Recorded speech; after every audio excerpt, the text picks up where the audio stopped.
Yan. Alam ko po kanina nagbatian na po tayo. Minsan pa, sabihan po natin yung mga nasa harapan, nasa likuran natin, mga katabi natin, masaya akong makita ka. Dapat nakangiti kayo, ha? Kasi sabi nyo, masaya. Yan, masaya tayo, masaya ang bawat isa na makita po natin ang bawat isa. Amen! Hallelujah! Purihin po ang Panginoong Diyos. Isa na namang panibagong araw ng pagsamba ng ating Panginoon. Amen. So, ang araw po na to, hindi po natin to araw.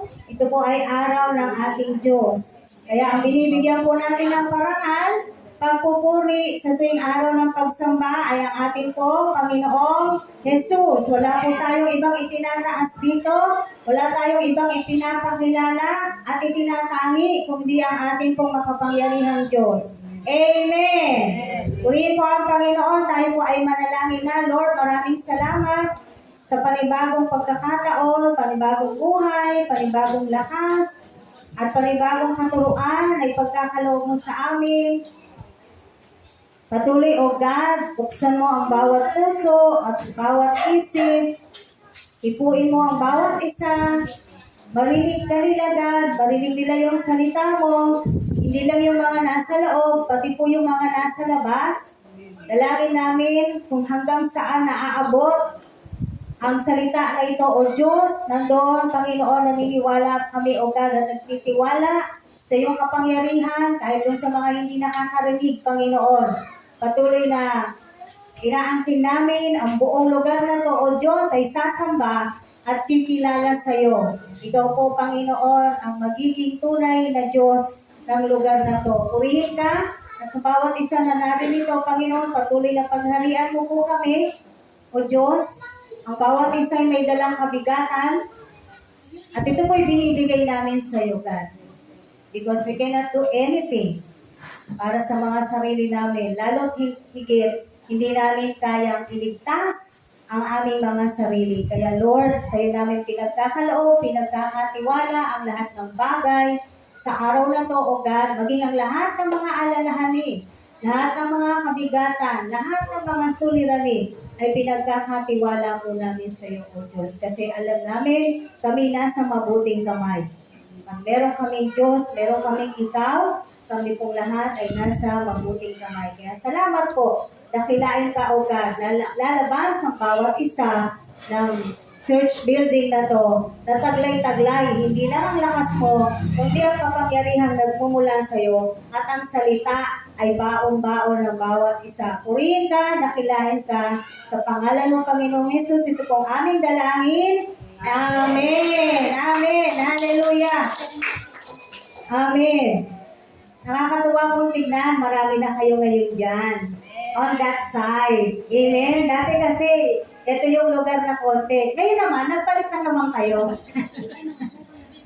Nagpalit lang. Ito namang side na to yung medyo nawawalan. Hopefully, patuloy po tayong umaasa na yung mga bakante na yan ay merong mga uupo. Amen! Amen! O, sabihin mo sa sarili mo, magtatawag ako. Yan. Mag-iimbita ako. Amen. So, patuloy po natin gagawin yan dahil yan po ay gawain ng lahat ng Kristiyano. Tama po ba? At dahil, bakit kailangan nating magtawag? Kailangan nating mag-imbita. Bakit kailangan natin ng mga tao? Dahil sila po ay kailangan ng kaligtasan. Hindi po tayo nagtatawag para magparami lang. Yes, natutuwa tayo pag marami po tayo. But the main goal or the main point kung bakit tayo tinawag ng Diyos at tayo ay nagtatawag din para ang mga tao wala po sa Panginoon ay magkaroon din po sila ng kaligtasan. Amen po ba? Kaya wag po tayong manghinawa at mapagod na gawin ang bagay na to. Babalik tayo sa ating greatest commission in Matthew chapter 28 verses 19 to 20. Therefore, go and make disciples. Saan daw? To all nations. To all nations nga. Hindi na mga tayo pumupunta sa ibang bansa eh. Dito lang po tayo sa paligid po natin eh. Amen? May kinalaman po yan sa pag-uusapan natin sa umaga na to. Bakit dumating si Jesus dito sa mundo? Why did Jesus came here on earth? Buksan po natin ang ating mga Biblia sa John chapter 10 verse 10 or sa 1. 1 Gis. John chapter 10 verse 10. Andiyan na po kayo? Sabi po nito ng ating pong main verse, John 10:10. Kaya lamang pupunta rito ang magnanakaw ay upang magnakaw, pumatay, at magwasak. Naparito ako, si Jesus po yung nagsasalita ha, naparito ako upang ang mga tupay magkaroon ng buhay, isang buhay na ganap at kasiya-siya. Nakita po natin yung sagot ni Jesus Christ. Bakit siya nandito? Para bigyan ang mga tupa, ang kanyang mga tupa. Nakita niyo, tupa po ha? Hindi kambing. Tupa. Sabihin niyo nga, tupa. Tupa. Yan, hindi po kambing. No? Naparito ako upang ang mga tupay magkaroon ng ano daw? Magkaroon ng buhay. Isang buhay na ganap at kasiyasiya. Ngayon, yung demonyo, ano naman ang dahilan niya? Bakit siya nandito? Nandyan din po sa unahan. Para siya ay magnakaw, pumatay, mangwasa. Yan naman ang trabaho ng demonyo kung bakit nandito din po siya. So, dalawa po silang naparito sa mundo. Isa yung demonyo para magnakaw, pumatay at mangwasa. At isa yung ating Panginoong Hesus para bigyan ng kanyang mga tupa ng isang buhay, tama po, buhay na ganap at kasiya-siya. Amen. Napakaganda po ng layunin ng ating Panginoong Hesus kung bakit po siya naparito sa mundo. Na bigyan ng kanyang mga anak, bigyan ng mga tupa ng buhay na ganap at kasiya-siya. So, kung ganoon pala, maaaring maisip po ng iba, kung ganoon pala ang gusto ng Diyos na ang mga tupa ay magkaroon ng buhay na ganap at kasiya-siya, bakit ako naghihirap? Tama? Baka po kasi tanungin ninyo yan. Ganun pala buhay daw na ganap at kasiya-siya. Madalas kasi sa ating mga tao, pag sinabing buhay na ganap at kasiya-siya, isa lang yung laging naiisip natin na ganong uri ng buhay. Yung hindi ka mahihirapan. Tama mo ba? Yung wala kang poproblemahin. Yung lahat ng kailangan mo, nandyan na.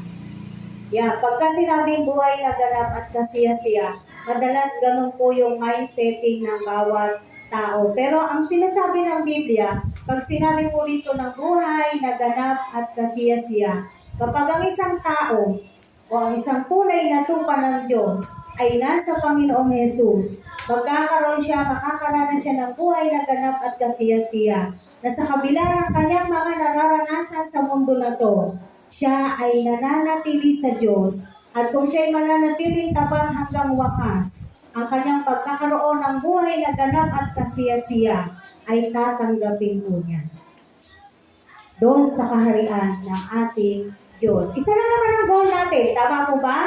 Bakit tayo nandito lahat? Para ano? Para ba mapunta ka doon sa ilalim ng lupa? Sa piling ng kaaway ng Diyos? Hindi. Isa lang lahat ang gusto nating puntahan. Amen. Doon sa piling ng ating Diyos, sa kanyang kaharian at hindi sa kaharian ng kaaway.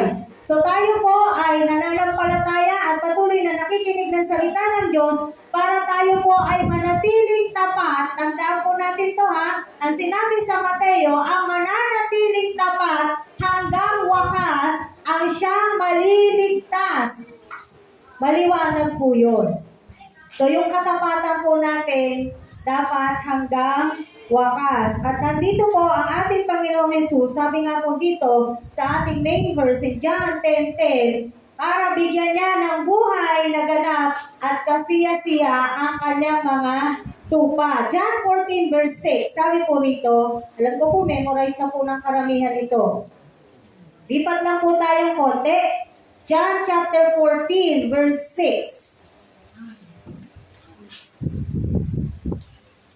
Sumagot si Jesus, "Ako ang daan, ang katotohanan, at ang buhay. Walang makapupunta sa Ama kundi sa pamamagitan ko." Jesus said, "I am the way, the truth, and the life. No one comes to the Father except through me." So, wala pong ibang daan ng kaligtasan kung hindi ang Panginoong Jesus lamang. Amen.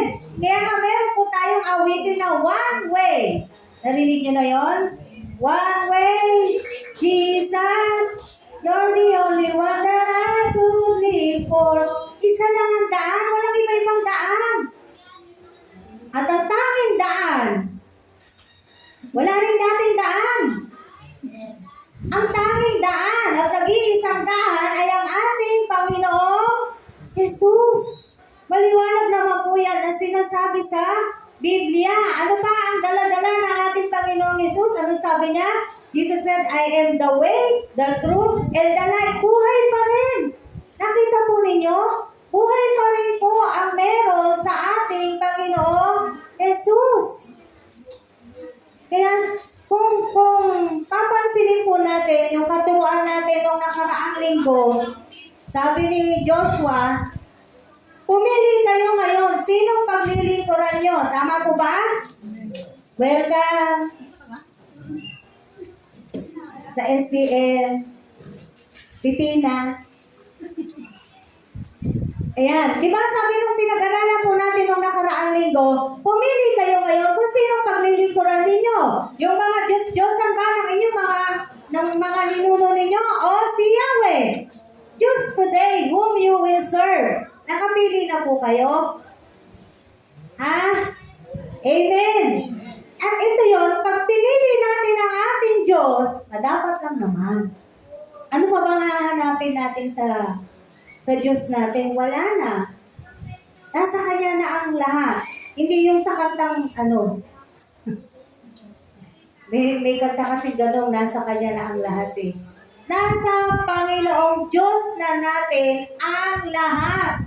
Lahat ng kailangan natin, amen po ba? Ang buhay natin, ang daan ng kaligtasan, para makarating tayo sa langit, para makapiling niya tayo, makapiling tayo ng Diyos doon sa Kanyang kaharian, ang tanging daan ay ang ating Panginoong Jesus. There is no other way. Huwag nang maghanap ng iba't ibang daan ang mga tao. Tayong mga tao, even Christians. Huwag na tayong maghanap ng kung ano-ano mang daan. Tanging ang Panginoong Jesus lamang po ang tanging daan ng kaligtasan. No, yan siya lang. Wala na iba. Wala na rin ibang Diyos na makapagliligtas sa atin at sa lahat ng tao kung hindi ang ating Panginoong Jesus lamang. And that is the gospel. We are bringing the good news to the people.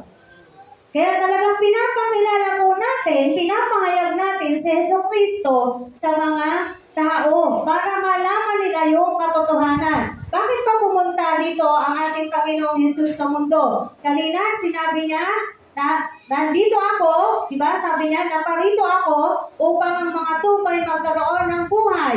Buhay na ganap at kasiya-siya. Punta po tayo sa Luke 19 verse 10. Luke chapter 19 verse 10.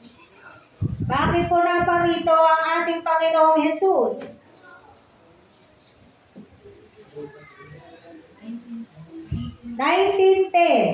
Sabi rito, sapagkat naparito ang anak ng tao upang hanapin at iligtas ang naligaw, to seek and save the lost. Para hanapin niya yung mga nawawala pa. Salamat sa Diyos, tayo noon po ay nawawala din tayo. Tayo po ay nahanap ng Diyos. Tayo po ay tinawag ng Diyos. Hindi po tayo ang humanap sa Diyos. Remember, sa Roma nakalagay doon, walang naghahanap sa Diyos. Hindi natin hinanap ang Diyos. Tayo po ang hinanap ng Diyos. Kaya naparito ang ating Panginoong Jesus para hanapin yung mga nawawala pa. At pag nakita na, anong gagawin niya? Ililigtas niya to seek and save the lost. At hindi pa po tapos ang gawain natin. Sinong maghahanap? Sinong gagamitin ng Diyos para hanapin yung mga nawawala, yung mga naliligaw? Sinong gagawa? Tayo. Sabihin sa katabi mo, kasama ka pala dun? Maghahanap. Diba? Kasama po ang bawat isa sa atin na maghahanap doon pa sa mga nawawala at mga naliligaw. Di lang po na nawawala yung hinahanap ng Diyos, pati po yung mga naliligaw. Naliligaw ng landas. Kung ano-ano yung dinadaanan. Gusto silang ibalik ng Diyos sa tamang daan. Kasi nga naliligaw na sila. Marahil sila'y nasa kadiliman. Gusto ng Diyos dalhin sila sa kaliwanagan. Ito po yung mga naranasan natin before. Nung hindi pa tayo nakikita ng Diyos, isa rin po tayo sa mga nasa kadiliman. Tama po ba? Until nakita po, natagpuan tayo ng ating Panginoong Diyos, tinawag niya po tayo, kaya ngayon ay nasa kaliwanagan na po tayo. Hindi dahil sa magaganda nating ginagawa, kung hindi dahil yan sa ating Panginoong Jesus na tunay na liwanag. Amen. So spiritually, we're reaching out those spiritually lost, no? Inaabot po natin at nag-o-offer po ng redemption. Siyempre, magbibigay nun ng Panginoong Jesus. Tandaan po natin na we cannot save people, but we can be a part or a tool or an aid for the people para makarinig sila ng salita ng Diyos. Pwede tayong maging tulong, pwede tayong maging katuwang ng Diyos, maging daan para ang mga tao ay kumilala sa ating tunay na Diyos. Pero yung pagliligtas, hindi na po natin trabaho yan. Amen. So yun po ang layunin ng Panginoong Diyos kung bakit siya nandito. Una, para bigyan yung kanyang mga tupa. This is at random. Ito lang yung unang verse na binasa po natin. Ay, hindi na natin aalamin ano ba yung una doon, ano yung pangalawa. Again, I'm always saying, pag wala naman po talagang sequence yung pinag-aaralan natin, these are at random. Amen? So una, yung buhay na ganap at kasiya-siya. Pangalawa, hinahanap niya lahat ng mga nawawala at mga naliligaw. Marami pa po sa labas. Marami pa po sa kapitbahayan natin. Marami pa po sa pamilya natin. Amen? Ang mga nawawala at naliligaw. Kailangan po natin silang turuan na bumalik sa tamang daan. Ituro po natin sa kanila yung tamang daan. Para nang sa ganon, ay hindi na po sila maligaw. Baka sa kanilang pagkaligaw, ay mapahamak po sila ng lubusan. Paano kung kapamilya mo yan? Amen. Nagsisimula na po ba tayong bahaginan, imbitahan yung ating pong mga kapamilya, ating pong mga kaanak? Amen po ba? Kahit po hindi nila tayo pinapansin, kahit po nire-reject po nila tayo, kahit po inaaway kayo, inaaway tayo kapag sinasabi natin, halika, attend tayo, halika, samba tayo. By the way, we do not use, wala pong masama sa simba. But the proper word is samba. No? Yun po kasi, yung samba is worship. And there's a lot of way to worship God. And this is one way to worship our God. Studying His Word, listening His Word, listening to His Word. Amen. So, tayo po ay hanapin natin. Makitulong po tayo, makiisa po tayo. Marami pa pong naliligaw ng landas. Marami pa pong nawawala. Hanapin po natin sila. No? Tulungan po natin sila na sila po ay makarating sa tamang daan. Makilala po nila ang ating Panginoong Jesus para magkaroon po sila ng salvation, ng kaligtasan. Dahil ang Panginoong Hesus lamang po ang makapagliligtas sa atin. Paano ba ang kaligtasan? Uulitin lamang po natin, Efeso 2:8-9. Ephesians chapter 2, verses 8 to 9.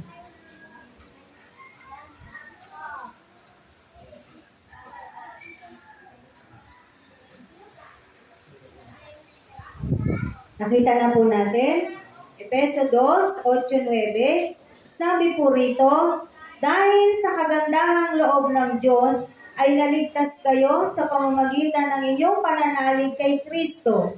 At ang kaligtasang ito ay kaloob ng Diyos, hindi mula sa inyo. Hindi ito dahil sa inyong mga gawa, kaya walang dapat ipagmalaki ang sinuman. So tayo po, sa pamamagitan po ng pananalig natin, pananampalataya po natin sa ating Panginoong Hesus. Paano tayo nagkaroon ng pananampalataya? Paano nagkakaroon ng pananampalataya, pananalig ang isang tao? Roma 10:17, buksan po natin. Romans chapter 10, verse 17. Para patuloy po tayong magkaroon ng pananampalataya sa ating Diyos, sabi po rito sa Romans chapter 10, verse 17. Ayan, nakita na po natin. Kaya ang pananampalataya ay bunga ng pakikinig. At makakapakinig lamang kung may mga ngaral tungkol kay Kristo. So, ang pananalig, ang pananampalataya ay bunga po ng ano raw? Pakikinig sa kanyang aral. Pakikinig sa kanyang salita. So, kung wala silang naririnig, wala silang nalalaman na salita ng Diyos, wala pong pananampalataya yung mga ganong tao. Amen. So, sa pamamagitan po ng pananalig natin, again, sabi doon sa Efeso 2, dahil sa kagandahang loob ng Diyos, tayo po ay naligtas sa pamamagitan ng ating pananalig kay Kristo. At kakambal po nito ng ating pananampalataya, nung tayo po ay nananampalataya na sa ating Panginoong Hesus, tayo po ay marunong nang magsisi or mag-repent sa ating mga kasalanan. Marcos 1:15.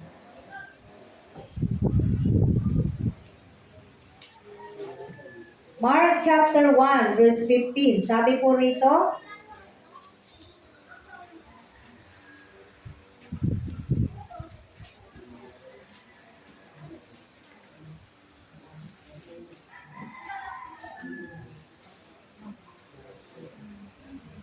amen, nakita nyo na po. Sabi po rito sa Mark chapter 1, verse 15.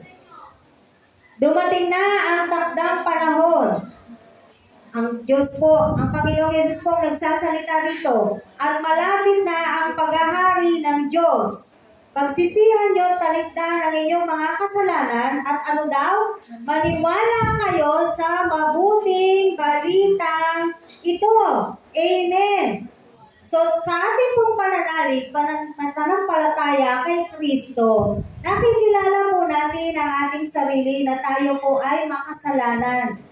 No? At sabi rin, sinisigaw ng ating Panginoong Hesus, pagsisihan na po ng mga tao, pagsisihan na natin at talikdan.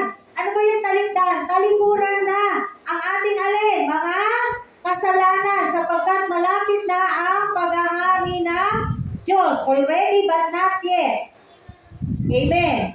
Naghahari na po ang Diyos sa ating mga puso, pero yung talagang kaharian, na binabanggit po rito, na kung saan dadalhin ang ating Panginoong Hesus lahat ng kanyang tupa, ay wala pa.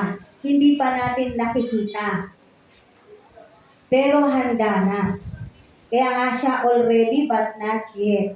Meron na, kaya lang, wala pa tayo doon. Tama po ba? Wala pa po tayo sa piling ng ating Diyos. Pero meron na. Kaya sinisigaw ng ating Panginoong Hesus, pagsisihan ninyo talikdan ang inyong mga kasalanan at maniwala kayo sa mabuting balitang ito.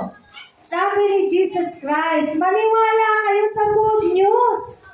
Kasi totoo yun. Hindi lang siya basta good news. Kung hindi totoo yung mabuting balita. Ano ba yung mabuting balita? Si Kristo. Amen. Si Kristo na namatay sa krus, dahil kanino? Dahil sa atin, dahil sa ating mga kasalanan, siya po yung namatay sa krus, siya yung sumalo ng poot ng Diyos na dapat sana ay tayo, pero sinalo ng ating Panginoong Yesus at siya po ay nabuhay muli noong ikatlong araw. Kaya matagal na po, buhay na buhay si Kristo. Isang beses lang po siyang namatay at siya po ay muling nabuhay. Wala pong ibang Diyos na kinikilala sa lupa ngayon na nagawa yun o nangyari sa kanila yun, si Kristo lang. Si Kristo lang. Sino ang kilala po nating tao na namatay? Ginagawa nilang Diyos ngayon. Na ngayon ay buhay. Wala. Si Jose Rizal, Diyos-Diyosan po nila yan sa isang probinsya. Sineselebrate na nga lang yung kamatayan niya. Tama po ba?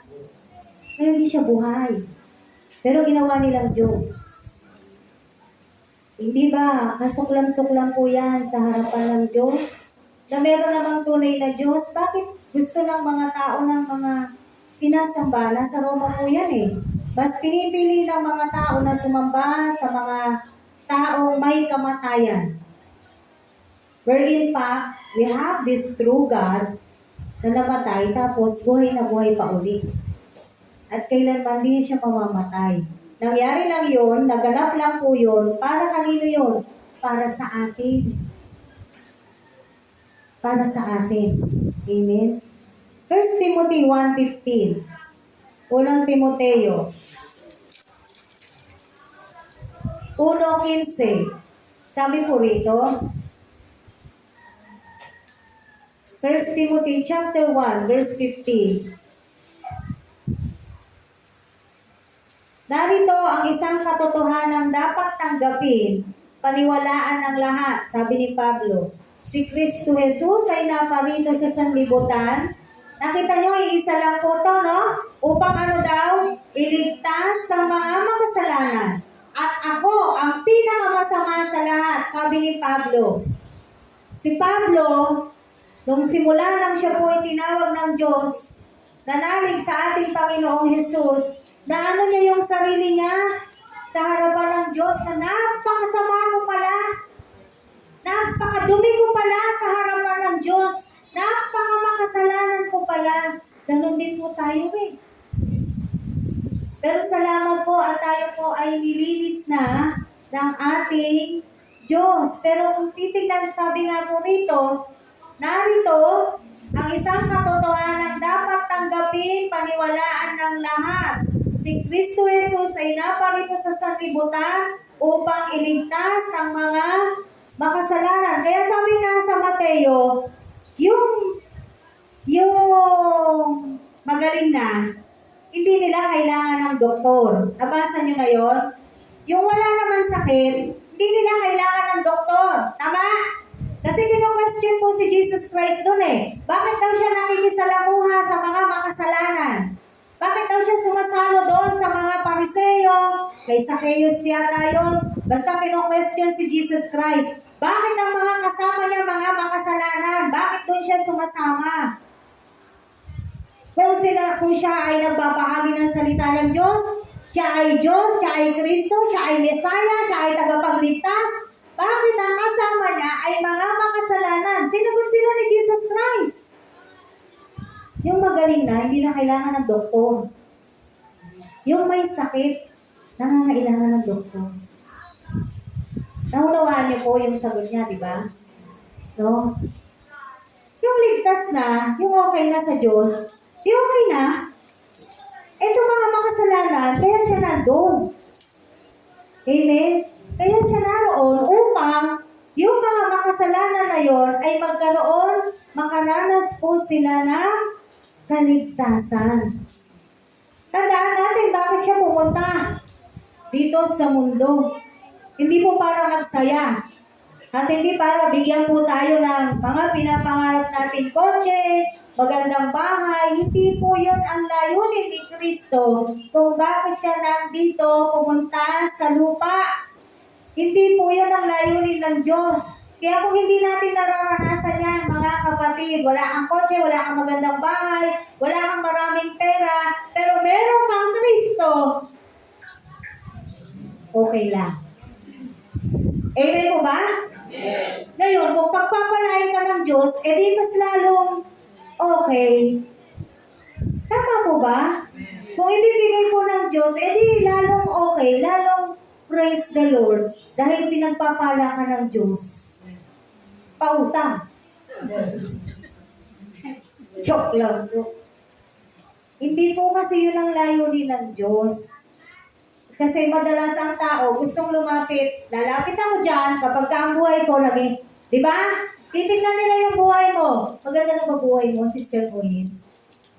Titignan nila, literally, anong nakikita nila sa'yo? Ngayong born again ka na.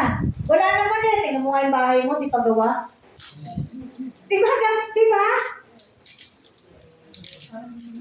Yes. Hindi yun ang layunin po ng Diyos. At gusto po natin gawing maliwanag sa ating lahat. Kasi po minsan, kahit mga Kristiyano, minsan sa hirap ng nararanasan nila, sasabihin na, Lord, nag-aatin naman ako, ba't hirap na hirap ako? Lord, nagpe-pray naman ako, ba't hirap na hirap ako? In the first place, tingnan mo muna yung ugat. Bakit yun nangyayari sa'yo?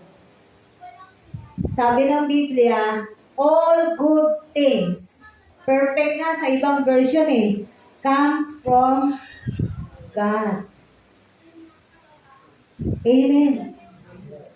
Kaya kung wala ka man ng kahit ano mga bagay sa mundo na to, hindi kompleto yung maganda mong, hindi kompleto ng magagandang gamit yung bahay mo, okay lang. Mahalaga, meron po tayong Diyos.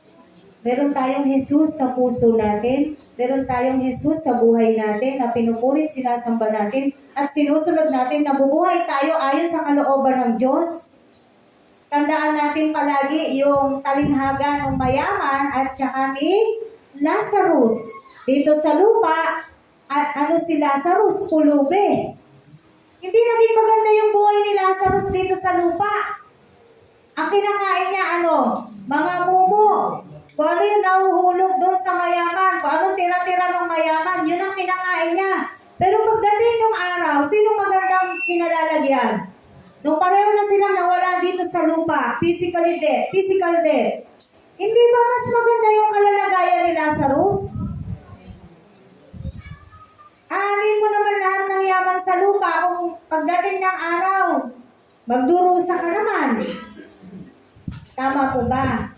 But then again, kasi baka ma-misinterpret nyo, uulit-ulitin ko, kung binibless naman tayo ng God, praise the Lord.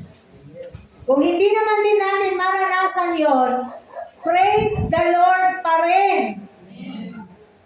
Ano mang sitwasyon, praise the Lord.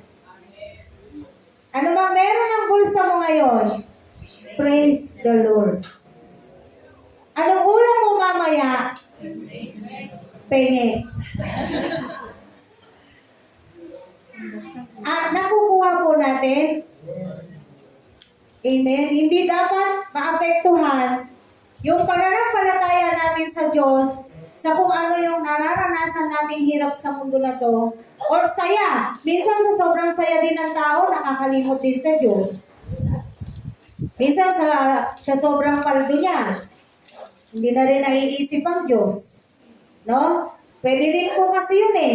Sa sobrang saya niya, sobrang yaman niya, o sobrang saya ng puso niya dahil doon sa minamahal niya, minsan po talaga nangyayari sa tao, nalilimutan na ang Diyos.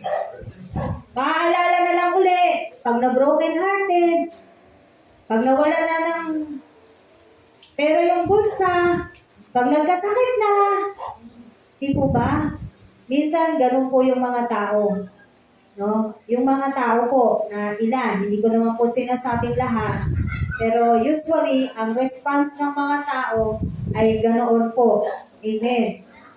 So, ano man po yung sitwasyon natin, ay yung pagpupuri, pananalig, pananampalataya po natin sa ating Diyos ay hindi po yun dapat naaapektuhan.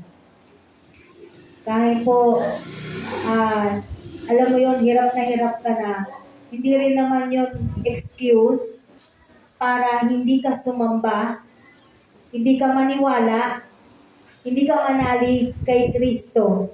Nakailang verse na po tayo na sinasabi, paniwalaan ninyo ang mabuting balita na ito. Paniwalaan nyo si Kristo. May conversation si Jesus Christ sa yung mga Hudyo dito sa John. Ayaw niyo akong paniwalaan, sabi ni Jesus Christ. Ang sinusunod ninyo ay ang dyablo. Kaya ang sabi nga doon, mabigat po magsalita ang Panginoong Hesus. Dyablo ang inyong ama. Bakit sinabi niya yun? Dahil ang sinusunod nila ay hindi siya. Hindi aking galing yun. Sa Bible po, basahin nyo, nasa 1.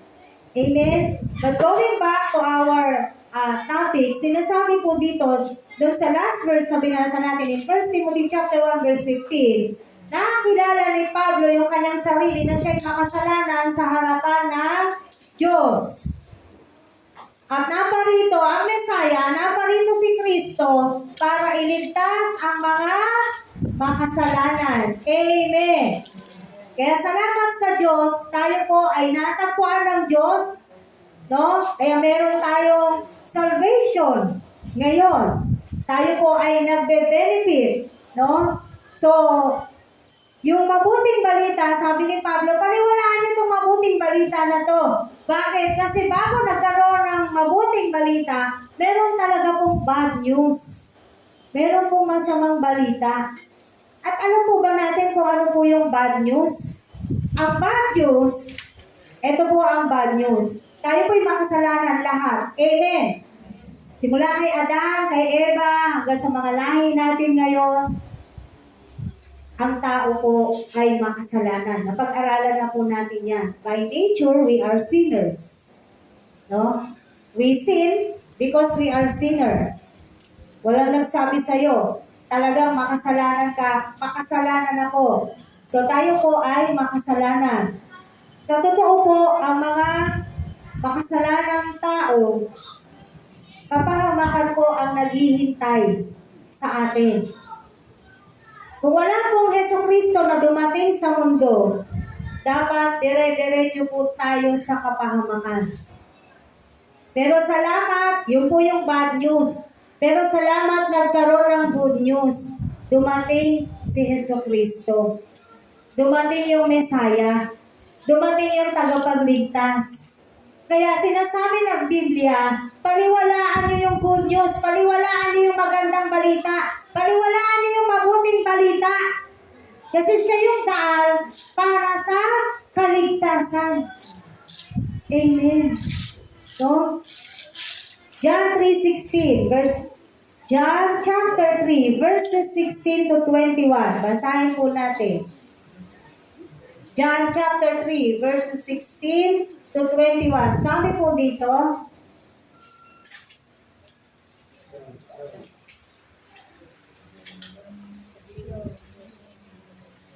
nakita na po natin yung ating sa ating mga Biblia, John 3:16. Madalas po kasi John 3:16 lang, yung lagi po nating binabanggit. This is the good news. Amen. Ngayon tutuloy po natin siya hanggang verse 21. At pwede nyo pong ituloy-tuloy basahin yung dyan sa inyong mga bahay. Napakaganda po. Dito lang po muna tayo sa 16 hanggang 21.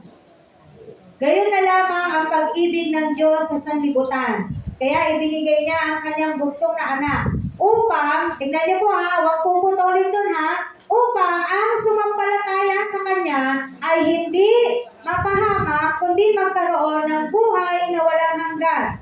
Sapagkat sinugo ng Diyos ang kanyang anak, hindi upang hatulang maparusahan ang sanlibutan, kundi upang iligtas ito sa pamamagitan niya. Verse 18, hindi hinahatulang maparusahan sino? Ang nananampalataya sa bugtong na anak ng Diyos. Ngunit, hinatulan ng parusahan ang hindi nananampalataya sa Kanya. Pinatulan sila sapagkat naparito sa sanlibutan ng ilaw, ngunit inibig pa ng mga tao ang dilim kaysa liwanag, sapagkat masama ang kanilang mga gawa. Ang gumagawa ng masama ay ayaw sa ilaw, at hindi lumalapit dito upang hindi mahayag ang kanyang mga gawa. Ngunit ang namumuhay sa katotohanan ay lumalapit sa ilaw. Sa gayon, nahahayag ang kanyang mga ginagawa'y pagsunod sa Diyos. Amen. Ito po yung magandang balita na ang sanlibutan ay iniibig ng ating Diyos. Sabi mo sa katabi mo, mahal ka ng Diyos. Totoo po yan. Mahal po tayo ng Diyos. Amen. Wala pong duda yon. Ang pag-ibig ng Diyos, wala pong duda. Ibig po lahat ng tao ay mahal ng Diyos. Kaya lang, nabasa niyo po yung mga ibang verses, yung mga nasa babang verses. Amen. At kahit doon sa verse 16, nakita po natin, sino yung hindi mapapahama? Yung sumasampalataya sa Kanya.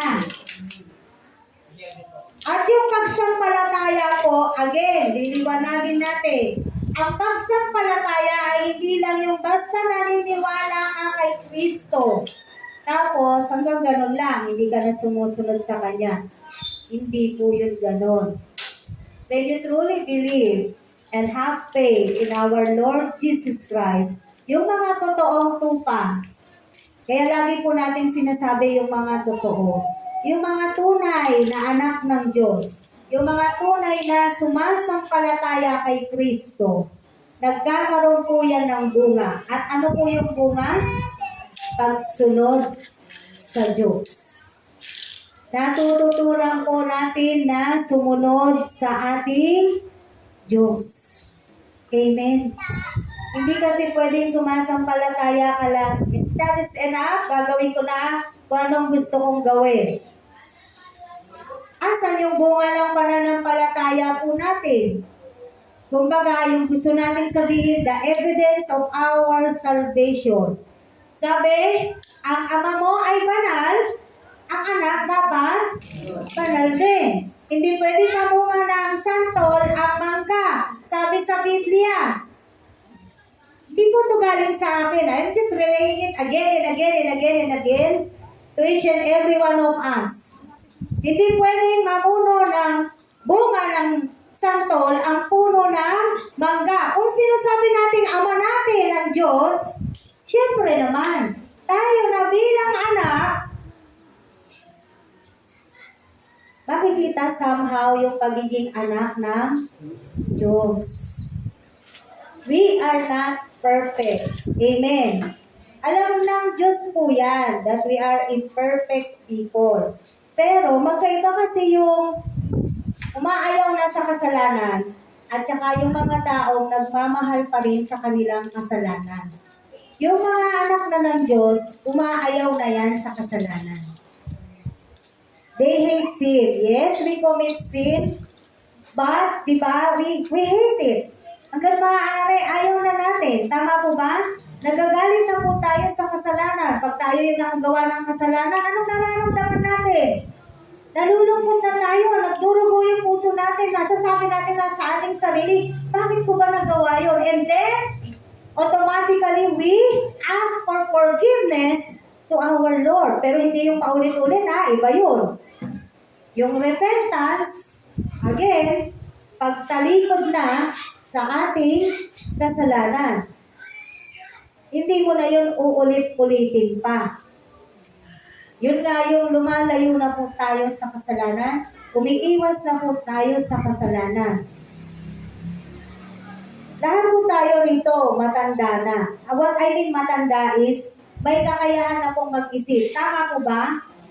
Everybody knows here what is bad and what is good.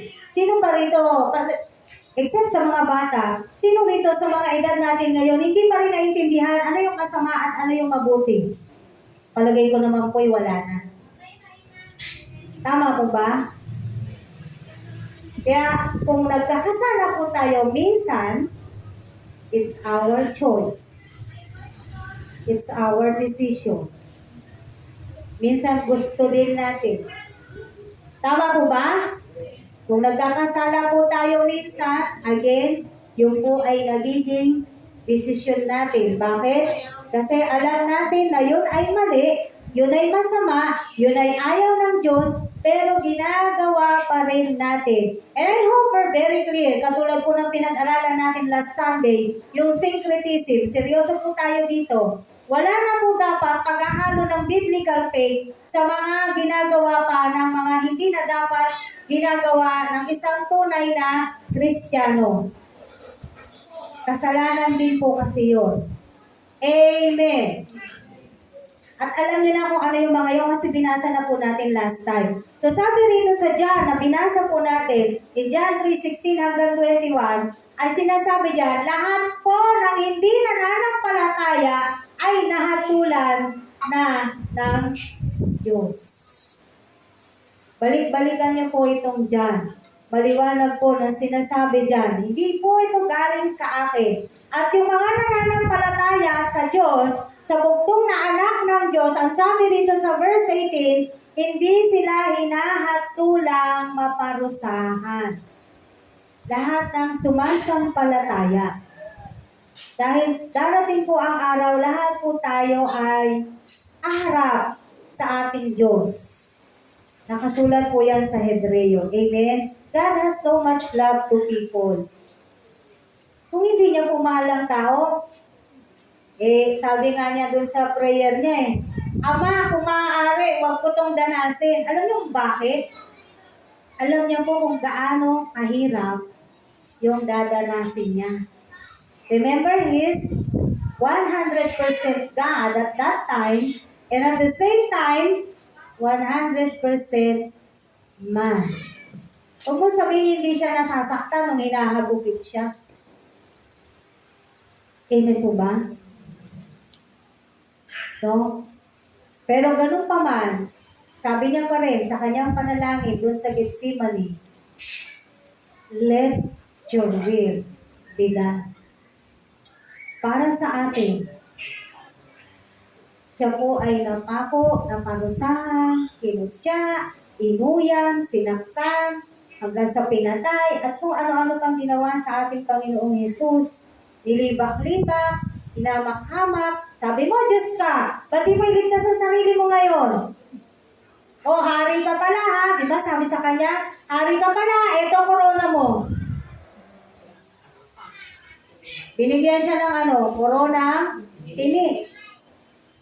Ganun siya nilibak-libak. Para kanino lahat yun? Sa tao. And then, itong mga tao, tayong mga tao, mas pinipili pa ang kadiliman kaysa sa kaliwanagan. Minsan kahit nakakarinig na po sila ng tinig ng Diyos, ng salita ng Diyos, ang dami na po kasi nangangaral ngayon. Amen? Sa social media lang, napakarami na po. Kumbaga ba, wala na talaga maidadailan ng tao para sabihin niya na hindi niya narinig ang tinig ng Diyos, hindi niya nalaman ang salita ng Diyos, hindi niya nabalitaan ang magandang balita, parang hindi po mangyayari yun, na magiging excuse po yun ng tao. Pag tayo po ay nasa harapan ng Diyos, kasi sabi sa Biblia, hindi ko alam kung saan naroon yun, pero nakasulat siya sa Bagong Tipan. Kapag kumalat na yung salita ng Diyos sa lahat, darating na po siya. Nabasa nyo na yun? No? Pag nakarating na sa lahat ng tao ang salita ng Diyos, darating na po siya. So, He is making sure na lahat ng tao makakarinig, makakaalam ng magandang balita. Kaya wala na tayong i-excuse at hindi na natin pwedeng sabihin, di ko yun narinig eh. Ito kasi nanay ko, hindi ako sinabihan. Yung kapatid ko, hindi ako sinabihan. Pag naman ikaw, hindi mo yung ginawa, lagot ka naman sa Diyos. Tama po? Kung tayo naman talaga, hindi natin ginawa yung bahagi natin, yung part natin, para hindi magpahayag, o hindi sabihin sa mga tao yung mabuting balita, ay tayo po ang mananagot sa Diyos. Kaya kahit po nasasaktan tayo dahil tayo po ay nire-reject, hindi kasi lahat po tumatanggap talaga eh. Yun po yung katotohanan. Kapag tayo po'y nagbabahagi, nangangaral, nangungulit, na umattend kayo, tama po? Pero po talaga, o mas marami yung magre-reject sa atin, okay na. Huwag po tayong titigil. No? Kasi si Kristo nga, tiniis niya lahat yun eh.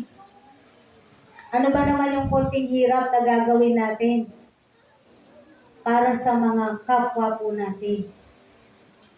Na sila ay mabigyan o mabahagi na ng mabuting balita. Pakilala po natin sa kanila si Kristo. Kasi alam nga natin dito sa base sa ating pinag-aaralan, there is only one way of salvation. One way to heaven. And that is our Lord Jesus Christ. Amen. Wala pong ibang daan. Romans 2:4-5. Roma 2:4-5.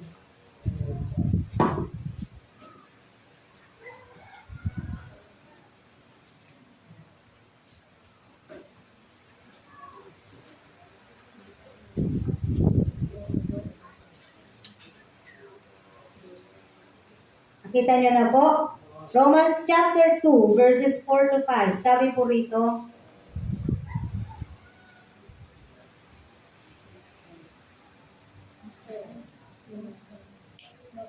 O hinahamak mo ang Diyos sapagkat siya'y napakabuti, mapagpigil at mapagpaumanhin. Hindi mo ba alam na binibigyan ka niya ng pagkakataong magsisi at magbagong buhay, kaya napakabuti niya sa iyo?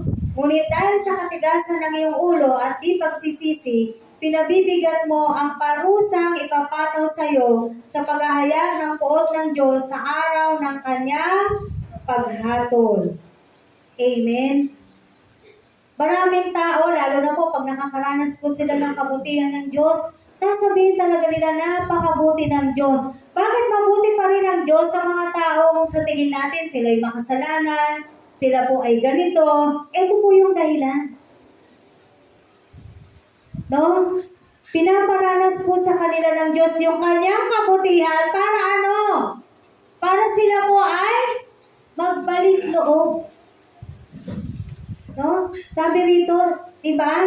Binibigyan tayo ng pagkakataon, binibigyan ng Diyos ng pagkakataon yung mga tao na magsisi. Kaya napakabait pa rin ng Diyos, napakabuti pa rin ng Diyos sa kabila ng kanilang mga ginagawa. Nagiging mabuti pa rin ang Diyos sa maraming tao.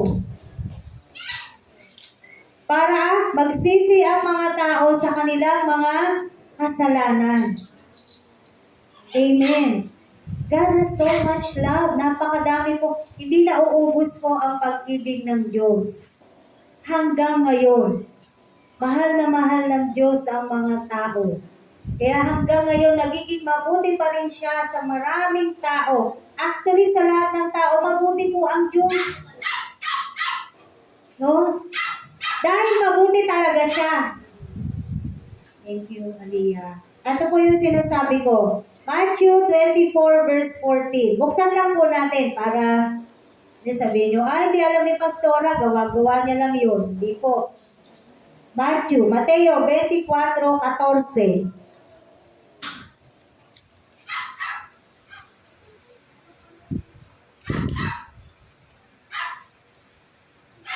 Tingnan nyo po. Nakita nyo na? Sige, antayin ko po kayo. Matthew 24 verse 14.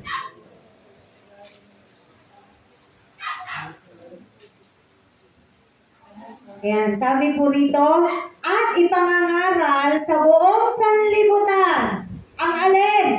Ang mabuting balita tungkol sa pag-aari ng Diyos upang ito'y makilala ng lahat ng bansa. Saka darating ang wakas. Amen? So kapag nakarating na po sa lahat, sa buong sanlibutan, ang mabuting balita na ito na ating pong pinag-aaralan, darating na po ang wakas. Pero wala tayong alam nasaan na ba nakakarating yung mabuting balita.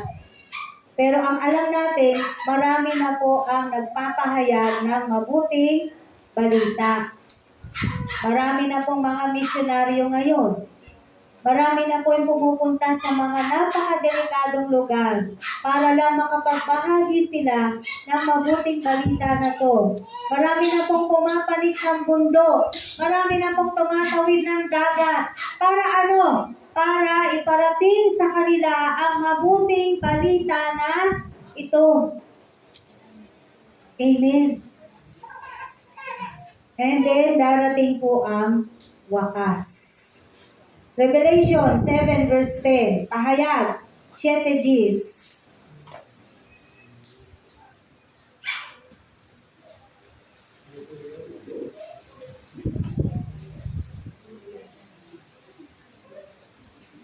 Sabi po rito ng pahayag. 7 Gs. Sabay-sabay nilang sinabi, ang kaligtasan ay mula sa kordero at sa ating Diyos na nakaluklok sa trono. Sa sa English version, I think in King James version, salvation belongs to our God. Yun po yung sinasabi dyan sa Revelation chapter 7 verse 10. Ang sabi nito, sabay-sabay nilang sinabi, ang kaligtasan ay mula kanino? Sa kordero. Sino yung kordero? Tingnan po natin. John 1:29. Sino yung sinasabing kordero ng Diyos? John chapter 1 verse 29.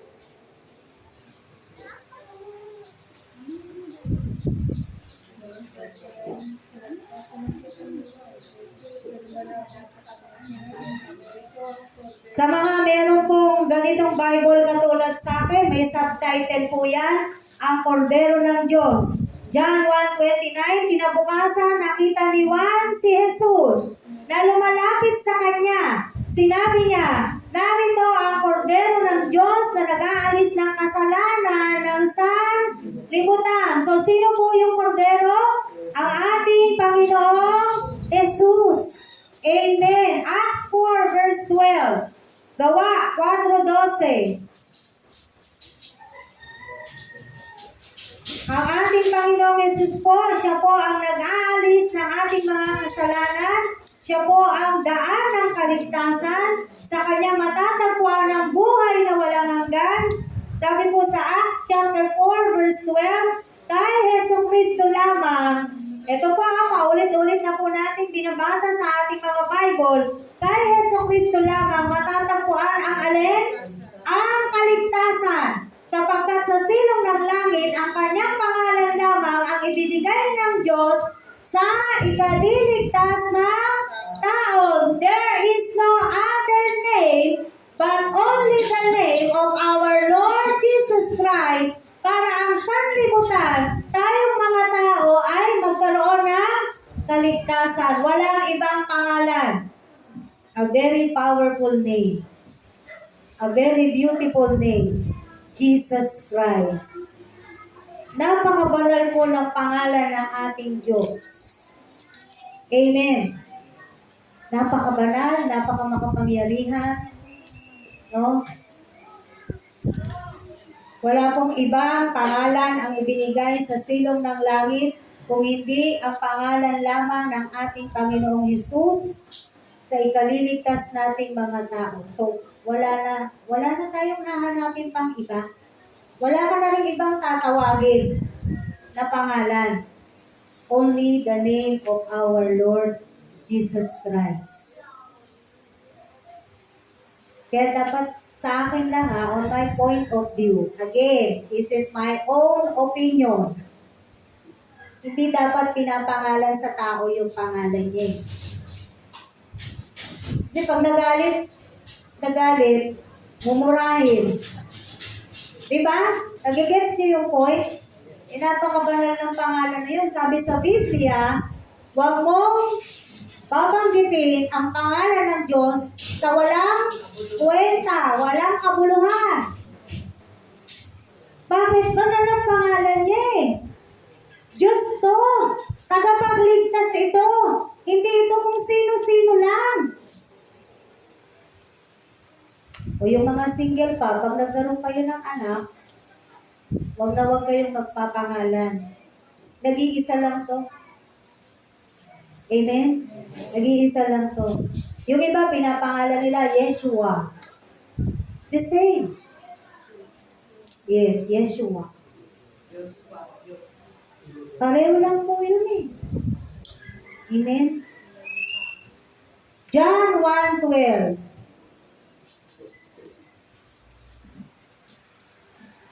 Ito na po yung katotohanan kung saan lahat po ng tao ay mahal ng Diyos. Kaya nga niligtas o namatay siya sa krus. Amen.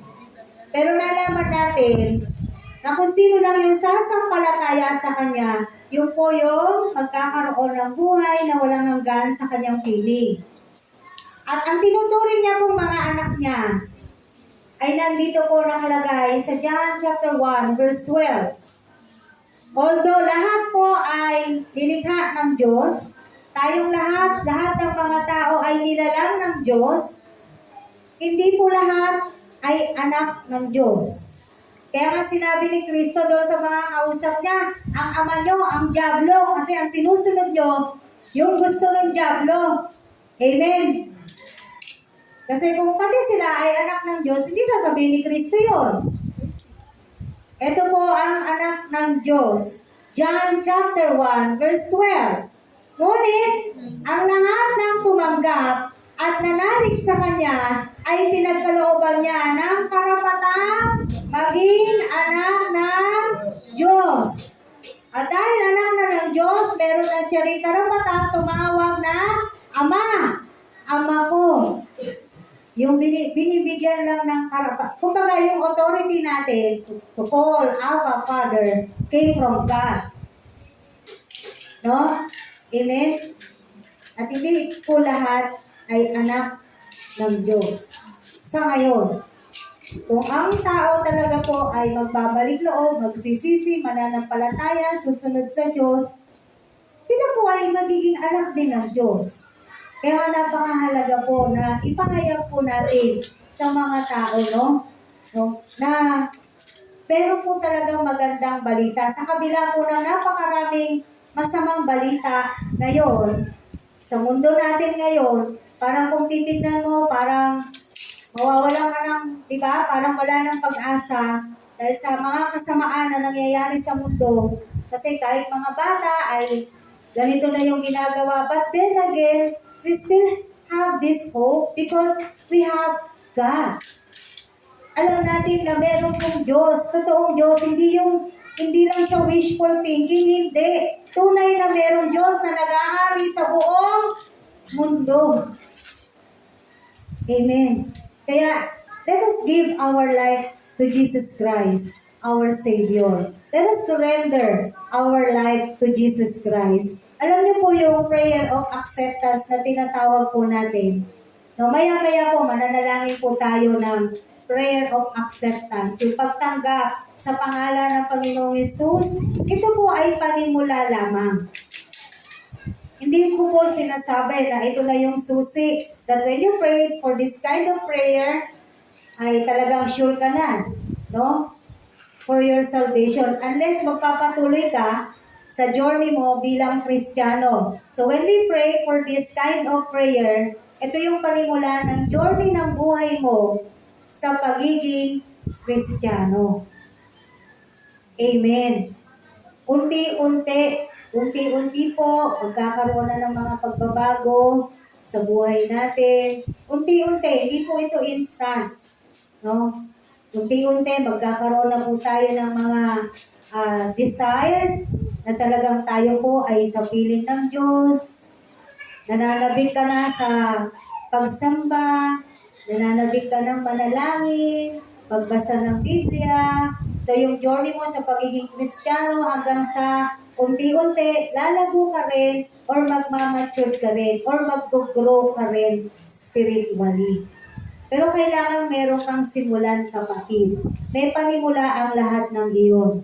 Kasi hindi agad-agad malaki ka na. Tama po ba? Kahit naman tayo sa usapang literal, dumaan din talaga tayo sa baby muna, tapos unti-unti lumalaki hanggang sa nandiyan ka na ngayon sa edad mo ngayon. Amen. So yung Christian journey din po natin, ganun din. Una, baby ka lang din muna. And then, kung magpapatuloy ka talaga, unti-unti, lalaki ka rin. Tatanda ka rin. Magmamature ka rin spiritually. Until such time, no, that you fully surrendered your life to our Lord Jesus Christ. That you are willing to die to Christ. Amen. So tayo po ay tumayo at tayo po ay mananalangin. Sa lahat po ng gustong tumanggap sa ating Panginoong Hesus, bilang katulad nga ng sinabi ko, bilang panimula ng inyong Christian journey, ay sumunod po kayo sa maikling panalangin po na ito, na naririnig nyo po ang inyong mga tinig. Amen? Tiyakin nyo po na naririnig. You don't need to shout, pero tiyakin nyo rin naman po na naririnig nyo po yung inyong mga tinig. So, what we will do today is we will pray, and this is called the prayer of acceptance. Again, this is just the beginning of your Christian journey. Amen. At nawa po talaga ay makapag-desisyon tayo na magpatuloy sa Panginoon. Yung buhay, pananampalataya natin, yung buhay, spiritual po natin, ay talagang ipagkaloob na po natin sa ating Panginoong Hesus. Hallelujah. Susunod po kayo sa maikling panalangin na to. Sa lahat po ng gustong tumanggap, wala pong ito, hindi po ito sa pilitan. You decide for yourself. Huwag mong intindihin yung katabi mo. Because salvation is personal. Hindi ka maliligtas ng katabi mo, kapatid. Kaya ikaw yung magdedesisyon sa sarili mo. Amen. You decide for yourself right now. And I'm hoping that you decide wisely and correctly. Hallelujah. Panginoong Hesus, lumalapit po ako sa iyo sa oras na ito. Nakikilala ko po ang aking sarili. Isa ako sa napakarumi, makasalanang tao. Isa po ako sa mga tao na minsan ay naligaw. Kaya sa oras na to, humihingi po ako ng tawad. Patawarin mo ako, Panginoong Yesus, sa lahat ng aking pagkakasala, sa lahat ng aking karumihan. Tulungan mo po ako. Hindi ko po kayang mag-isa. Kailangan po kita. Pumasok ka po sa aking puso. Ikaw nawa ang maghari na sa aking puso, sa aking buhay, simula sa araw na to. Nawa, Panginoong Yesus, ikaw na po, O Diyos, ang mamuna sa aking buhay. Kung ano man po yung mga gusto ko, tanggalin mo po ito kung hindi mo ito kalooban. At hayaan mo po na makasunod ako sa iyo at tanggapin ko kung anong kalooban mo sa buhay ko. Tinatanggap kita sa oras na to bilang aking Diyos, Hari, at tagapagligtas. Ikaw na po ang manahan sa aking puso, sa aking buhay, simula sa araw na to. Amen. Hinga po kayo ng 3 beses. Hallelujah. Papanalangin ko po kayo sa oras na to. Maraming salamat o Diyos sa mga salita na amin pong napag-aralan sa umaga na to. Ito po yung magandang balita na kahit kailan hindi naluluwang balita o Diyos. Dahil ito po yung kailangan namin. Ito po yung kailangan ng sanlibutan. Ito po yung kailangan marinig ng maraming tao ka. Ang mabuting balita. At ikaw po yun, ang ipakilala ka namin sa kanila, O Diyos. Matanggap ka nila bilang kanila ding Hari, Diyos at tagapagligtas. Sambahin ka po nila, Panginoon. Nawa sa lahat po ng mga dumulog sa iyo, sa lahat ng mga nagdesisyon, nanalangin, Panginoon, ng panalangin ng pagtanggap sa iyo, O God. Nawa, Panginoon, pagharian mo po sila at patuloy kang magpakilala sa kanila, O Diyos. Na wala nga pong mahirap, walang imposible sa iyo.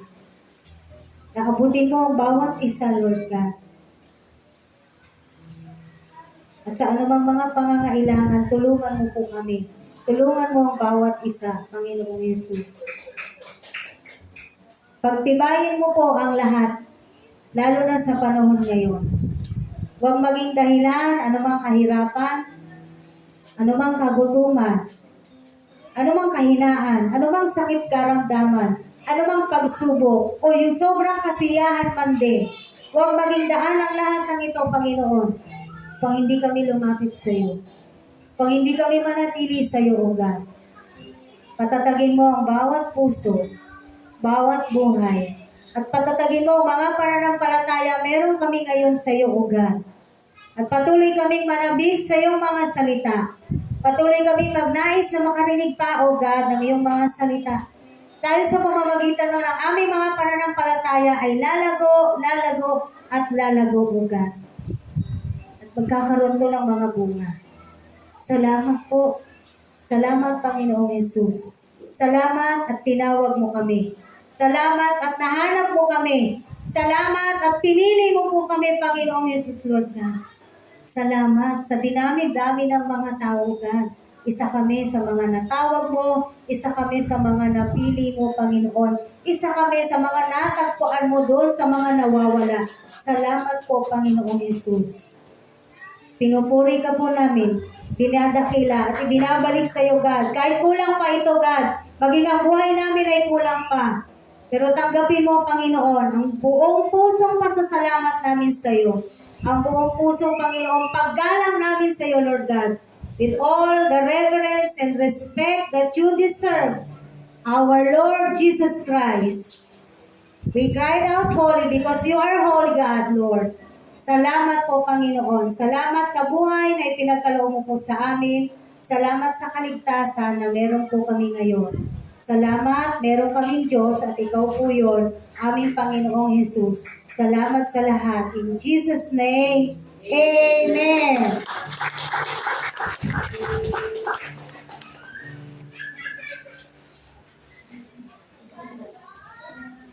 Yung tithes na po, susunod.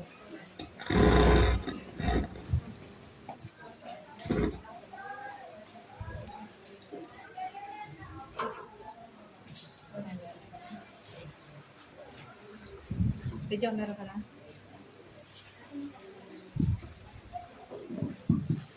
Hello.